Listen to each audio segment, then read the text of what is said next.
तो देखिए, भारतीय नागरिक सुरक्षा संहिता का सेक्शन 287 और 288, आज इनके बारे में हम डिटेल में कवरअप करेंगे।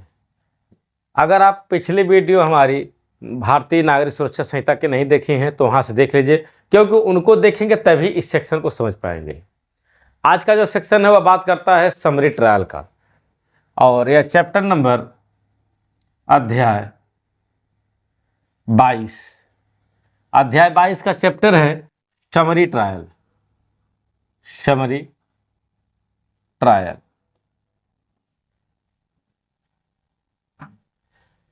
इनके बारे में हमारी चर्चा चल रही है, तो थोड़ा सा भाई साहब के बारे में भी इंट्रोडक्शन जाए तो ज़्यादा अच्छा होगा, क्योंकि अगर आप मान लीजिए पिछली वीडियो नहीं भी देखे हैं तो भी आप यहाँ से समझ सकते हैं।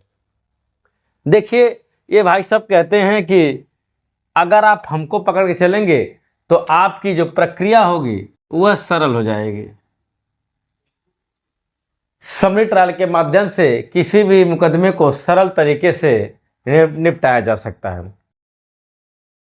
दूसरी बात, दो छोटे मोटे मुकदमे हैं, छोटे छोटे धाराओं के सेक्शनों के सजाओं के मुकदमे हैं, उनका निस्तारण करने के लिए यह बहुत ही उपयोगी है। छोटे मुकदमों को निस्तारण के लिए बहुत ही अच्छी चीज़ है। और दूसरी बात, जो प्रक्रिया है, जो प्रोसीजर है BNSS का, उसका पालन कम करना पड़ेगा। क्या करना पड़ेगा? पालन कम करना पड़ेगा। अगर आप समरी ट्रायल के माध्यम से कार्रवाई करते हैं तो आपको इसका इतना सारा बेनिफिट है। क्या क्या बेनिफिट है? प्रक्रिया सरल हो जाएगी, छोटे मोटे मुकदमों का निस्तारण फटाफट हो जाएगा, प्रक्रियाओं का पालन कम करना पड़ेगा, मतलब ज़्यादा तामझाम की आवश्यकता नहीं है। औपचारिक जो प्रक्रियाएं होती हैं बहुत ही सरल और सिंपल होती हैं।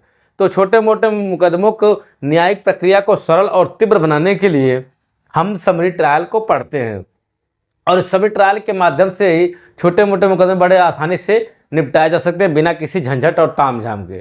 तो चलिए अब सेक्शन को स्टार्ट करते हैं। सेक्शन 287, भारतीय नागरिक सुरक्षा संहिता का सेक्शन 287। देखिए, अब इसको हम लोग देखेंगे क्या कहता है। यह बात करता है समरी ट्रायल में जजमेंट कैसे होगा। समरी ट्रायल में, समरी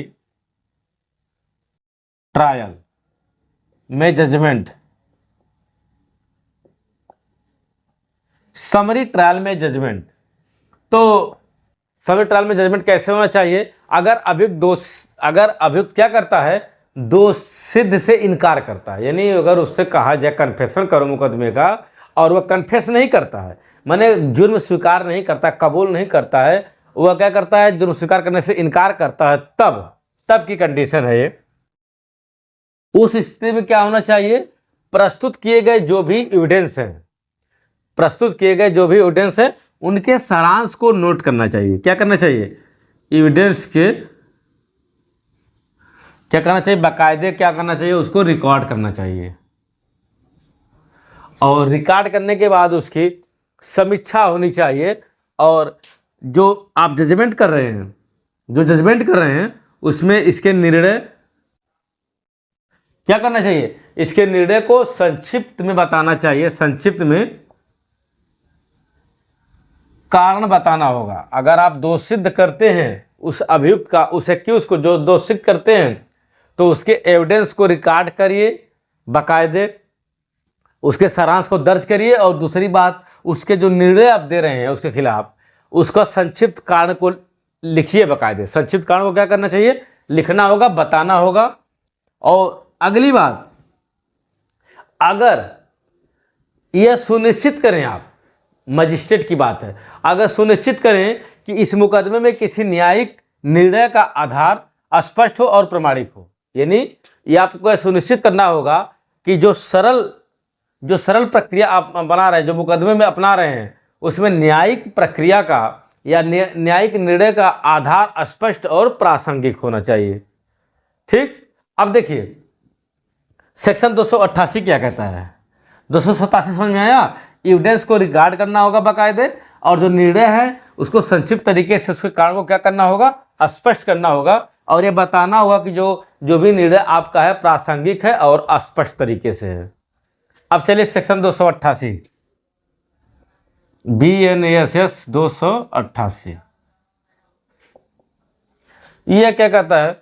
यह कहता है रिकॉर्ड और निर्णय की भाषा, रिकॉर्ड और निर्णय, इनकी भाषा कैसी होनी चाहिए इसको भी देख लेते हैं। किसी भी मुकदमे का जब जजमेंट आता है या उसको रिकॉर्ड करने की बात, जैसे गवाहों को क्या करना है? रिकॉर्ड करना है। अब गवाही रिकॉर्ड करना है तो आप उसी भाषा में रिकॉर्ड कर सकते हैं जिस भाषा को गवाह जानता है या वादी जानता है या कोर्ट जानती है। आप उन्हीं भाषा में रिकॉर्ड करेंगे गवाही जो कोर्ट की भाषा होगी, जो भाषा कैसी होगी? कोर्ट की होगी। ये नहीं कि आप दूसरी भाषा रिकॉर्ड करें, उर्दू में रिकॉर्ड कर रहे हैं, जो कोर्ट की भाषा होगी, जो वहाँ पर लोग अधिकारी वगैरह होंगे उनको समझने में सहूलियत हो, ताकि सभी लोग समझ सके और जान सके कि क्या इसमें निर्णय कहा गया है, क्या लिखा गया है। अगर मजिस्ट्रेट को हाई कोर्ट, माननीय हाई कोर्ट क्या करेगी? अगर आप नहीं समझ पा रहे हैं, मजिस्ट्रेट हैं, उनको क्या करेगी? Judicial magistrate first class. High court क्या करेगी? जुडिशियल मजिस्ट्रेट फर्स्ट क्लास को आदेश दे सकती है, क्या करने की? आदेश दे सकती है कि किसी भी CGM जो मुख्य न्यायिक मजिस्ट्रेट हैं उनसे सलाह लेकर के या उनसे निर्णय लिखवाए, लेकिन उस पर हस्ताक्षर किसकी होगी? उस पर हस्ताक्षर इन्हीं की होगी, जुडिशियल मजिस्ट्रेट फर्स्ट क्लास के। जो मजिस्ट्रेट होंगे, यहाँ पर magistrate first class, second class, कुछ भी हो सकते हैं। मान चलिए मजिस्ट्रेट की नाम करिए, जुडिशियल मजिस्ट्रेट, ठीक। हाई कोर्ट के उनको अनुमति देगी, आदेशित कर सकती है कि आप किसी CGM यानी किसी मुख्य न्यायिक मजिस्ट्रेट से क्या करिए? आप उस निर्णय को लिखवा लीजिए, बाद में उस पर अपने हस्ताक्षर कर दीजिएगा। यह बात कहाँ पर आई है? सेक्शन 288 में बताया गया है। अब देखिए इससे क्या होगा? इससे एक रूपता और स्पष्टता सुनिश्चित हो सकती है। एक रूपता और एक स्पष्टता क्या होगी? सुनिश्चित होगी। अब समरी ट्रायल के लाभ क्या हैं? तो दोस्तों समरी ट्रायल को मैं शुरू में ही बता चुका हूं, फिर भी जान लीजिए समरी ट्रायल के जो लाभ हैं।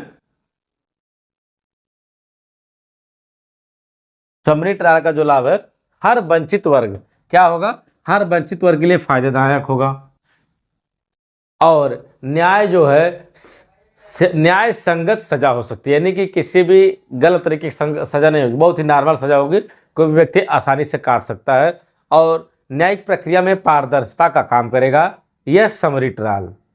तो फ्रेंड्स आज जो हमारा चैप्टर था 22 समरी ट्रायल पूरी तरह से समाप्त हो चुका है। मिलते हैं किसी अन्य वीडियो के साथ, तब तक के लिए अगर आप चैनल पर पहली बार आए तो सब्सक्राइब कर लीजिए। किसी प्रकार की जानकारी के लिए आप कमेंट कर सकते हैं, मैं उस पर हो सकता है आपको जल्द से जल्द वीडियो बनाकर या किसी माध्यम से आपको बताने का प्रयास करूंगा। चलिए मिलते हैं, नमस्कार।